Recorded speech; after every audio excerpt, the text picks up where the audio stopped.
Tatiyana Giddings, and thank you for joining us in today's Sports Access, where we talk sports at Texas Wesleyan. My guest today is women's golfer Emily Hunt. Emily, thank you for joining us today. First, let's talk about COVID-19. Getting used to it hasn't been easy because of the various changes. How has your team handled COVID-19 with practices and games? Honestly, COVID didn't impact us too much.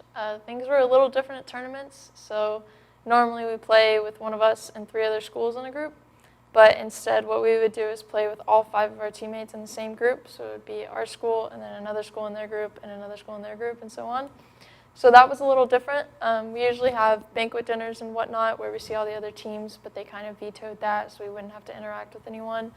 And then practices so far remain the same. It's already kind of a social distancing sport, so it was easy for some of us to be on the putting green, some on the chipping green, some on the driving range, and we could kind of stay away from each other in a secure way. So it seems like kind of playing golf was the best way to go in this situation. It was pretty nice. So has the pandemic affected you in any kind of way? Honestly, not really. I got vaccinated pretty early on, but my family's been vaccinated as well. No one that I really know has gotten sick, so I'm honestly pretty lucky with that. I've heard some bad things, but personally it hasn't really bothered me too much. I've gotten used to wearing the mask, so I really don't mind it too much. All right, that's good. So a lot of people don't know what a golfer has to do to prepare. So will you tell us how you prepare when you're for matches? Yeah, so my practice routine is I really just focus on whatever I'm struggling with that week. There's 3 kind of main things to focus on: is your putting, your chipping, and like your iron and your woods. So for me, I always struggle with putting. So I tend to stay on the putting green quite a bit before a tournament, just to give myself kind of that confidence boost before we go. If I'm struggling with anything on the driving range, it really just takes a couple sessions, just kind of working with the clubs that you feel like you need work on, and then getting out on the course and kind of seeing how you actually play and how you translate what you do on the driving range and the putting green and the chipping green and put it onto the course and see how it goes. Okay, by your response, you seem like you're very passionate about golf. So what inspired you to play golf? My dad. He took me out when I was very young, and I used to get very frustrated with it, but I've honestly learned to love it.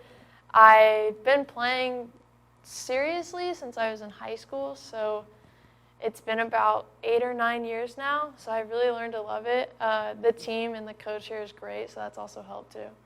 Okay, so with those 8 or 9 years, I know that you have to have a mentor. So who's your mentor in the game? Still my dad. Yeah, he's kind of my hero in all aspects, honestly. The way he approaches the game, I've always really liked. There's kind of 2 ways to do it. There's some people who approach it technically and some people who approach it through like kind of a feel. And I'm more of a feel player, so the way my dad has taught me is just like whenever you're on the driving range and you're hitting the shots, what feels right. Whenever you have to fix something about your putting stroke, what feels right, what feels good to you. Because at the end of the day, whatever feels good to you is what you're going to feel most confident about whenever you take it out on the course.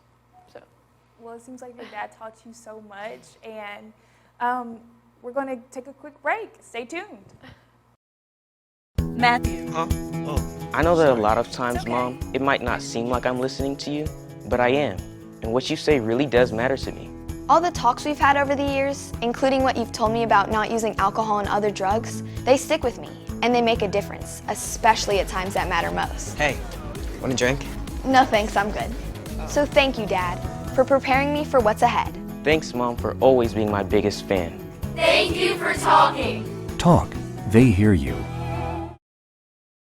We're back here on Sports Access with our guest, Emily Hunt. So Emily, tell me why you chose Texas Wesleyan to continue your educational and athletic career. the easiest answer is Kevin Milligan. I think he's a big reason that we all came here. He's honestly just a stand-up guy and a great coach and someone that you can always look up to, not just on the golf course, but off as well. I had not the best experience playing high school golf, so actually when I came here, I was pretty sure I was going to enroll my freshman year, hate it, and stop playing, and then go to school somewhere else. I always envisioned myself at some big university. And then I got here and I realized smaller is smarter. And kind of having that small aspect gets you closer with your professors and your coach and your teammates. And that was really nice to come into. and I really enjoyed my time here. I mean, that's why I ended up taking a 5th year as well, because I really like it. So I'm guessing that taking that leap of faith to just try it out really worked out for you, didn't it? Honestly, yeah. I never saw myself doing it this long. I never saw myself loving it this much. So it's really funny how it came to be a turn of events from when I left high school and now when I'm about to leave college, and how differently I feel about the sport. Well, speaking of your education and athletic career, you were named SAC Women's Golfer Student Athlete of the Year. You earned your first NAIA All-American Award after you led the Lady Rams with a 77.37 scoring average through 28 rounds. At the NAIA Championships, you shot 78, 79, 80, 73, and 310 through your 4 rounds, and you finished 5th at the SAC Championships, all while maintaining a 3.8 GPA. As a pre-law major, how do you balance your academic and athletic career? Honestly, it's just about figuring it out your freshman year. I feel like everyone kind of stumbles that first semester, and you're kind of just getting your feet wet and you're not really sure what's going on, and it's hard to figure it out because it's true, you go straight from school to golf and then you come back and you do more school and you wake up the next day and you do it all over again. So you really do have to get used to the routine, but I've always considered myself as someone that's very organized, and I care about how I play on the golf team, but I also care about how I do in the classroom, and I never want to make myself look bad or the program look bad. So I think that motivation and that organizational quality that I have is kind of what pulled it all together, and really hasn't been too hard, knock on wood. I still have a semester left, so we'll see how it goes, but honestly, I didn't consider it too much of a challenge. Well, since you say organizational skills, it seems like you have it all together. So what are your athletic and academic goals for the semester? Honestly, my athletic goals, I just want to end on a good note. All the past achievements or whatever, it's not anything that I think I ever strived for. I think I just wanted to do good, and whatever happened after that happened. So if that happens again, that would be great. But if not, as long as I leave here knowing that I gave it my all my last year, I think I'll be happy with it. And academically, I really just want to graduate. I think my 5th year, I've done my time, and I'm getting a little burnt out on it. So I'm going to try and keep my head in the books, but whatever gets me to graduation, I'll be happy with. Alrighty then. Well, you spoke very passionately about golf. So what do you love most about golf? Honestly, the fact that it's an individual but also a team sport. I think that's always been a really cool aspect. I do consider myself a pretty individual person, so I like that I can go out and practice on my own and just kind of get in my own headspace and focus on what I want to focus on. But then also, if I don't want to do that, I have a team right behind me. So I think that's really cool that you can integrate both. And even out when you're at tournaments, it does matter what you shoot, but also what you shoot impacts your own individual score, but also how your team is going to do. So I think that's always been interesting whenever other sports have like such a team dependency. All right. So let's take it back to your high school career at John H. Geyer High School. You played 3 seasons, and you were 3-time All-District and 2-time All-Region selection. You were named a Newcomer of the Year as a freshman and received the Most Valuable Player your sophomore year. You also qualified for state your freshman year and won the district's championship in your sophomore and junior campaigns. So now, compared to your golfing experience in high school, what do you think is different about playing golf in college? In college, I think the difference is the motivation. I think in high school, you can all sign up to play a sport, and honestly, you're probably all going to make the roster unless you go to some very competitive school. But in college, the difference is we all made a choice to be here. We all made a choice to sign, and we all have the motivation to do well, not only for ourselves, but for our team. I think that's really what makes it different, is just the desire to play more than the necessity. Okay, so do you believe that your tactics are the same are the same from high school? I don't. I have a considerable amount of passion in college that I didn't have in high school.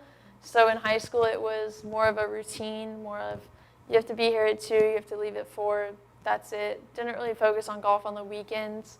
But in college, it's just been such an experience. Like, in high school it was such a scheduled thing, but in college it's more of like, hey, we have these scheduled practice times, but if you really want to make it, if you really want to do well, it's up to you to go out there. So that's such a push. And I think that's been obvious in the way that I practice and the time that I've put into it outside of just regular scheduled practices. Okay, so since you're telling me the difference between your high school and college experience, what is something that you wished you would have done differently at the beginning of your college career? Because you've come back with that, you had that when you came, you had that high school mentality. Right. So what is something you feel like you would have done differently? Honestly, I don't know if I would have done anything differently. I did come into it with kind of, I don't want to say a negative mindset, but kind of the idea that I wouldn't be here long. But I think starting from so low is what's caused me to reach such a high potential. I mean, coming in here, I've done things I never thought I could do. Like, I never pictured all the awards that were going to come, and honestly, it's been very kind of eye-opening.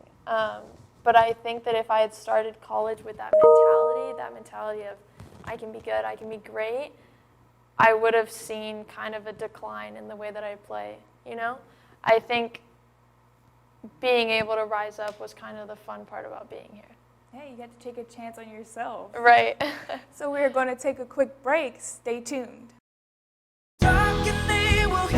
We all want our kids to grow up safe and healthy, so we show them how, and we tell them with honest conversations that let them know what we expect. That's especially important when it comes to alcohol and other drugs. Kids need to know the dangers and how to avoid them. And when it comes to pain medications, opioids, they need to know that they should never be taken without a prescription and never shared with friends or family. It's dangerous and illegal. So talk with your kids, because when you talk, they hear you. Welcome back. So, Emily, what does golf mean to you? Honestly, it means kind of the whole relationship that I have with my dad in a way. My dad is the reason that I do all of this. He kind of pushes me to do it. And in the beginning, it was really for him. It was, I knew that my dad tried to play golf himself, and he just didn't make it. And I felt like in my younger years that he was living through me, so I wanted to play for him. But now it's become something that's also so important to me. It's become something that I've made friendships through. It's become something that I've identified things about myself through, and I think that that's been really cool. And it has been really important to me for the past 5 years now, especially. And I think that it'll take me through the rest of my life. I can at least play it as like a hobby and whatnot. And it's kind of just a safe space, something that I've become comfortable with. Well, speaking of hobbies, what are some hobbies or activities that you like to do now outside of golf? I am a big outdoors person. I don't go paddleboarding as much as I want, but I do really enjoy it. That and like kayaking and sand volleyball and those types of things. Just kind of anything that gets you outdoors and gets you out in the weather and out with friends and like little picnics and like little hiking stuff, things like that.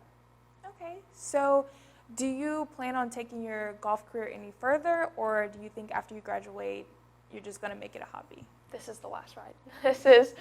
This is the last thing that I'll do as far as taking golf seriously. After this, I do want to play for fun. I am going to keep my clubs, so I'll at least have them around in case I ever want to go play just like a little municipal course or something.